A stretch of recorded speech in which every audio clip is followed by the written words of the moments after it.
बातमी राजकीय वर्तुळातून समोर येते। ईव्हीएमला दोष देत बसू नका, घोटाळा असता तर मी खासदार झालो असतो का, या ओमराजे निंबाळकर यांच्या वक्तव्याचं पालकमंत्री प्रताप सरनाईक यांनी कौतुक केलंय। सोबतच उद्धव ठाकरे आणि ईव्हीएमला दोष देणाऱ्या संजय राऊत यांना याबद्दल सांगा असं म्हणत प्रताप सरनाईक यांनी ईव्हीएमच्या मुद्द्यावरून ठाकरे आणि राऊतांवर निशाणा साधला। तर यावेळी जिल्हा परिषद निवडणुकीनंतर पुन्हा ऑपरेशन टायगर सुरू होणार असल्याचं सरनाईक यांनी म्हटलंय।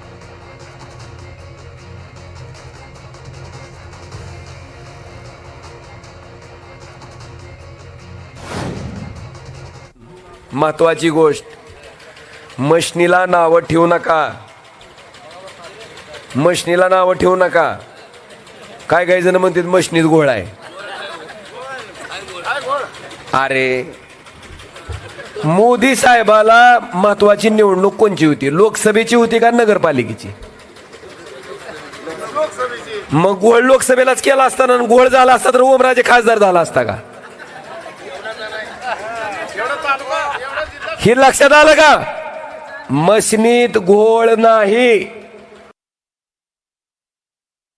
ईव्हीएम म्हणजे काहीतरी बोगस प्रकार आहे। भारतीय जनता पक्ष किंवा शिवसेनेच्या नेत्यांनी या ईव्हीएम मध्ये काहीतरी लफडं केलेलं आहे असं वारंवार तुम्ही बोलता। वारंवार तुमच्या पत्रकार परिषदेमध्ये ईव्हीएम वर दोष देत असता।